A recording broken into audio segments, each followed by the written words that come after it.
Otro de los componentes principales de lo que son las membranas plasmáticas son las denominadas proteínas. ¿Qué tipo de proteínas vamos a poder identificar claramente en una membrana plasmática? Proteínas que pueden ser integrales o proteínas que pueden ser periféricas. En el caso de las proteínas que son integrales, son aquellas proteínas que son capaces de atravesar la membrana plasmática. Por lo tanto, se van a encontrar fuertemente unidas a los fosfolípidos. En este caso, su función va a ser el transporte de sustancia desde o hacia la célula. Por lo tanto, ellas van a servir como una especie de embudo, ¿cierto?, para que puedan ingresar sustancias. ¿Por qué las proteínas van a poder tener contacto tanto con las cabezas como las colas? Porque las proteínas van a tener secciones, ¿cierto?, o zonas que van a ser hidrofílicas, como por ejemplo esta que tiene contacto con las cabezas y el medio extracelular, o estas otras que tienen contacto tanto con la cabeza como con el medio intracelular. En estas zonas donde vamos a encontrar este tipo de proteínas, nos vamos a poder identificar que estas proteínas van a ser en esas zonas apolares o van a ser de tipo hidrofóbico.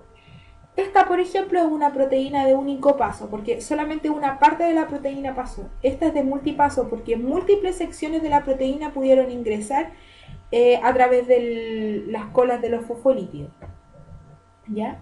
Ahora, en el caso de las proteínas, son las principales biomoléculas que conforman la mayoría de las membranas plasmáticas y entre sus principales funciones pueden ser el recibir señales externas, transportar sustancias desde o hacia el exterior o viceversa.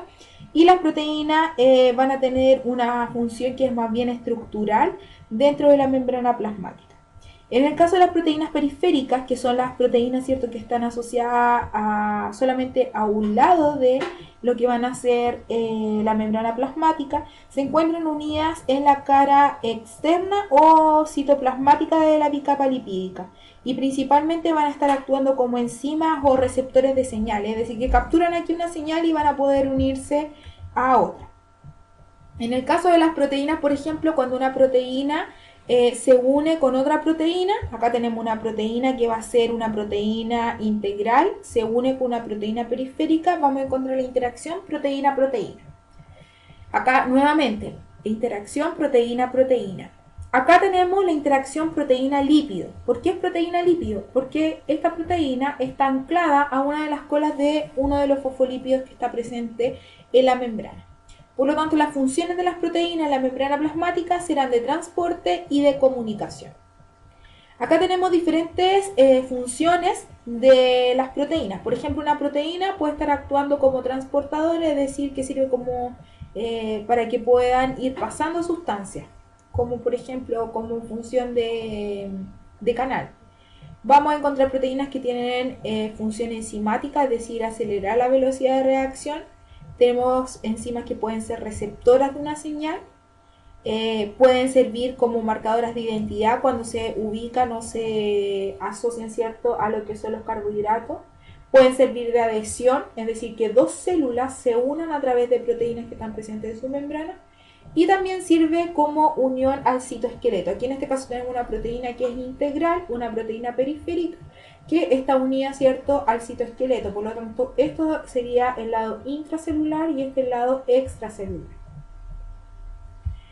Otro de los componentes muy importantes de la membrana plasmática son los glúcidos. En el caso de los glúcidos tienen una característica muy diferente al resto de las biomoléculas como eran las proteínas y los lípidos.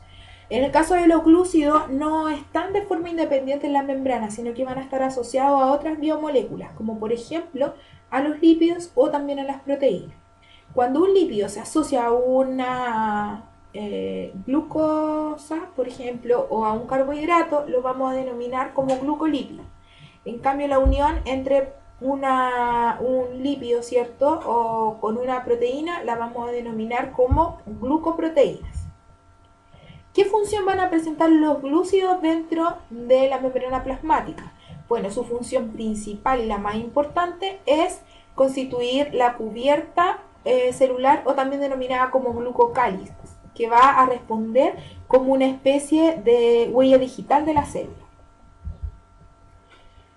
Todas las células van a exhibir diferentes tipos de glúcidos en su cubierta. Es por eso que se va a representar como una huella digital de la célula. Por ejemplo, una célula del estómago tiene ciertos tipos de lípidos en su membrana, que no son los mismos que los lípidos, que los glúcidos, ¿cierto? Que van a estar presentes, por ejemplo, en una célula del riñón. Van a ser completamente distintos. Por lo tanto, a través del glucocálix vamos a poder identificar nosotros a qué tipo de célula o qué tipo de célula, ¿cierto?, es la que estamos investigando o estudiando. En el caso del glucocálix va a tener como otra de las cosas importantes es reconocer, por ejemplo, y proteger a la célula, como también brindarle viscosidad en la cubierta para favorecer el movimiento y, por ejemplo, en el caso de la adhesión óvulo-espermatozoide, los glúcidos actúan de forma bien específica.